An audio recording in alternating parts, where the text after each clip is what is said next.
Everyone, welcome to the channel Sunny science centre easy concept. आज हम लोग डिस्कस करेंगे केमिस्ट्री का third chapter metal and non metal. ठीक है, तो ये देखिए मेरे पास एक मेटल है, दूसरा नॉन मेटल है।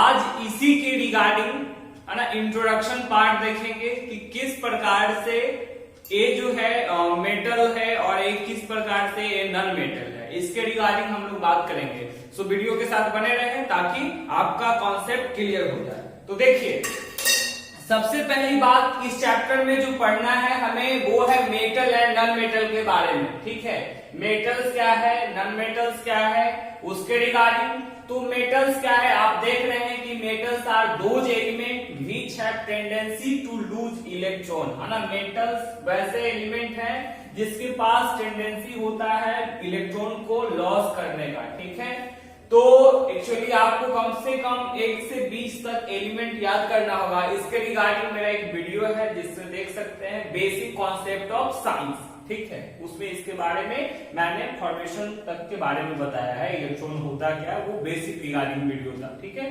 तो मेटल्स किसको कहते हैं, तो those element which have tendency to lose electron, उसको मेटल्स कहते हैं। इसका रिगार्डिंग हम लोग देखेंगे। नॉन मेटल्स क्या होता है, तो दोज है ना, non metals are those element which gain the electron. तो गेन कैसे करता है, लॉस कैसे करता है, इसके रिगार्डिंग हम लोग देखेंगे। दूसरा क्लास जो है मतलब दूसरा जो है आपका syllabus properties of metal and non metal, है ना। उसका क्या क्या प्रॉपर्टीज है, इसमें फिजिकली केमिकली दोनों के बारे में हम बात करेंगे। थर्ड जो दिया हुआ है आपका रिएक्टिविटी सीरीज, ठीक है, जिसको हमने केमिकल रिएक्शन एंड इक्वेशन में पढ़ाया है। रिएक्टिविटी सीरीज क्या था, तो देखे थे सीरीज ऑफ मेटल्स इन विच, है ना, जो इंक्रीजिंग ऑर्डर में क्या किया गया था, अरेंज किया गया है। ठीक है, तो उसके बारे में बात करेंगे। फिर बात करेंगे formation and properties of ionic compound, है ना। आयोनिक कंपाउंड की किस प्रकार से फॉर्मेशन होता है, इसके रिगार्डिंग बात करेंगे। फिर पढ़ेंगे मेटालर्जिकल प्रोसेस, किस प्रकार से पृथ्वी से या कोई भी इम्प्योर से शुद्ध फॉर्म में, है ना, किस प्रकार से मेटल का निष्कर्ष होता है, निकाला जाता है ना, उसके बारे में। फिर पढ़ेंगे हम लोग क्रोजन एंड इट्स प्रिवेंशन, है ना। तो अलग अलग रस्टिंग के बारे में, क्रोजन के बारे में हम लोग इसमें जानकारी लेंगे। तो सबसे पहले आ जाते हैं मेटल्स के बारे में। तो मेटल्स क्या है, तो those element which have tendency to lose electron. Metals क्या है, वैसे एलिमेंट है जिसके पास गुण होता है लॉस करने का इलेक्ट्रॉन को। जैसे हम बात करते हैं, मान लीजिए कि आप रिएक्टिविटी सीरीज देखे होंगे, तो उसमें अगर हम बात करते हैं कॉमन एग्जांपल, जैसे कि हम मान लीजिए मैग्नीशियम लिखे। ठीक है, तो मैग्नीशियम क्या है, एक मेटल है जिसके पास टेंडेंसी होता है इलेक्ट्रॉन को लॉस करने का। तो यहाँ पे लॉस होकर के जो बनता है वो हम लोगों ने देखे थे कि हाँ Mg+2 हो जाता है। इसीलिए जो ये जो मेटल्स होते हैं ना, हम इसको बोलते हैं इलेक्ट्रोपॉजिटिव। ठीक है, इलेक्ट्रोपॉजिटिव कहा जाता है मेटल्स को। क्यों, क्योंकि इसके पास टेंडेंसी होता है इलेक्ट्रॉन को लॉस करना, और इलेक्ट्रॉन का जो नेचर है वो होता है नेगेटिव का। ठीक है, तो स्वाभाविक सी बात है ना, if there will be loss of negative thing then mind will be positive. तो यहाँ पे इलेक्ट्रॉन जैसे ही लॉस करता है तो यहाँ पे पॉजिटिव चार्ज क्रिएट होता है। ठीक है ना।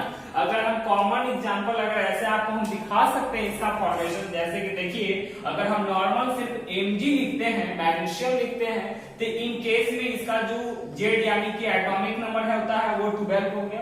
तो Z बराबर P होता है, एटॉमिक नंबर प्रोटॉन के बराबर होता है। इसीलिए यहाँ पर जो हो जाएगा वो प्रोटॉन हो जाएगा आपका 12, और इलेक्ट्रॉन एक न्यूट्रल है इसीलिए 12। तो प्रोटॉन का जो नेचर होता है पॉजिटिव, इलेक्ट्रॉन का होता है नेगेटिव। तो ओवरऑल चार्ज जो है यहाँ पे 0 है। ठीक है, दूसरी बात, in case of loss of electron, है ना, in case of loss of electron, जब इलेक्ट्रॉन का लॉस करेगा तो देखिए -2 इलेक्ट्रॉन जब यहाँ से लॉस करता है तो हम इलेक्ट्रॉन बराबर, यहाँ जो आपका फॉर्मेशन होगा Mg+2। तो ये आप कैसे निकालते हो, तो इसके लिए मैंने फार्मूला बताया था कि इलेक्ट्रॉन बराबर जो फार्मूला होता है Z-4। ठीक है, जहां पे Z क्या है, एटॉमिक नंबर। तो एटॉमिक नंबर कितना है इसका 12, माइनस चार्ज कितना दिया हुआ +2। देखिए 12 -2 that is equal to 10। 10 electron यहाँ पे आ रहा है। अब देखिए क्या करेंगे, इसका कुछ नहीं, इलेक्ट्रॉन आप लिखिए कितना है 10 इलेक्ट्रॉन प्रोटॉन देखिए तो प्रोटॉन तो 12 ही रहेगा, तो 12 हो गया, 12 प्रोटॉन हो गया, इलेक्ट्रॉन पे माइनस, प्रोटॉन पे प्लस, अलजेब्रा का जोड़ टाइप का हो गया। आप क्या करोगे, इसको देखोगे तो कितना आ रहा है, +2 आ रहा है। तो इस प्रकार से चार्ज डेवलप होता है, समझ रहे हैं बात को। तो मेटल्स क्या है, तो दोज एलिमेंट है ना जिसके पास टेंडेंसी होता है लॉस करने का, नहीं कंफ्यूजन होता है ना कि देखिए लॉस ऑफ इलेक्ट्रॉन कह रहा है ना, किसी चीज का लॉस हो रहा है, लेकिन यहाँ पे क्या हो रहा है, पॉजिटिव चार्ज हो रहा है। तो इसीलिए होता है क्योंकि इलेक्ट्रॉन का जो नेचर है वो कैसा है, नेगेटिव है, ठीक है। तो कोई भी नेगेटिव चीज आप हटाएंगे तो स्वाभाविक है कि वो पॉजिटिव क्रिएट हो जाएगा, ठीक है। इसके बाद देखिए it is solid, heavy and high density. ये कैसा होता है, सॉलिड होता है, हैवी है, हाई डेंसिटी और लस्टरस। जैसे कि इसका एग्जांपल देते हैं आयरन, कॉपर, मैग्नीशियम, etc, है ना।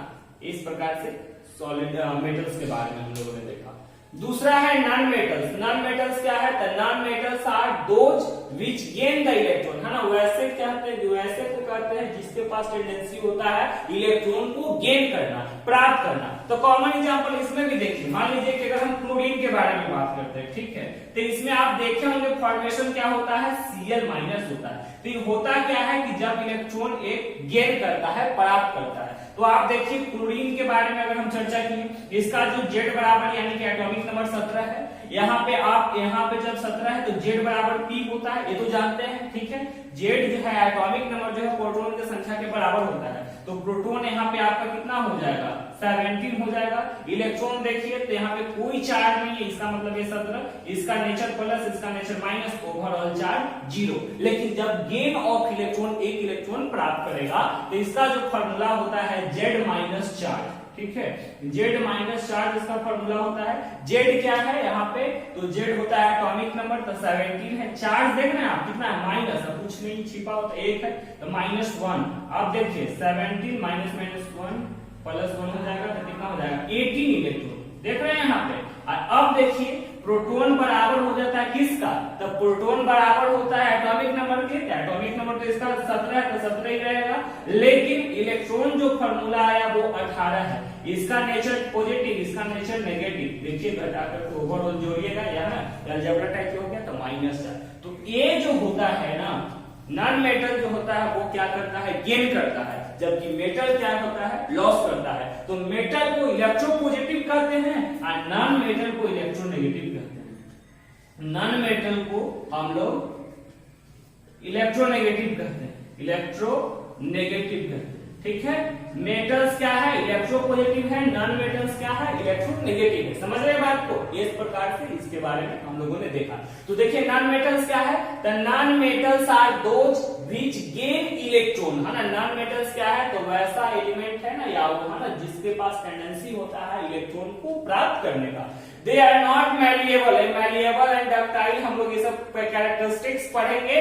तो मैलिएबल क्या है, द प्रॉपर्टी ऑफ मेटल, है ना, मेटल का वैसा गुण by which it can converted into seeds, जिसके द्वारा ये सीड्स में, है ना, छतरा में या है ना फॉर्म में, प्लेट के फॉर्म में कन्वर्ट हो जाता है, ठीक है। सीड्स को देखे होंगे आप, ठीक है। तो उसके रूप में वो कन्वर्ट हो जाता है, जैसे कि गोल्ड वगैरह हो गया, सिल्वर हो गया, आयरन हो गया, ठीक है। तो इसको सीड्स में हम जब कन्वर्ट कर देते हैं तो इसको कहते हैं जाकर के मेटल्स कहते हैं। और ये जो प्रॉपर्टी हो गया सीड्स में कन्वर्सन का, उसको कहते हैं हम लोग मैलिएबिलिटी, है ना। दूसरा है आपका डक्टाइल। डक्टाइल क्या है, the property of metal by which it can be drawn into thin wire, है ना। मेटल का वैसा गुण जिससे आप इसको पीट करके पतला वायर में कन्वर्ट कर सकते हैं, so that it can be used as the conductor, ताकि उसका इस्तेमाल कंडक्टर के तौर पे हम कर सकते हैं, है ना, for carrying a long distance, है ना, ताकि करंट को लंबे दूरी तक ले जाया जाए उसके द्वारा, ठीक है। तो this is about the ductile and this was the introduction video regarding the metal and non metal. I hope समझ में आया है ना। Thank you.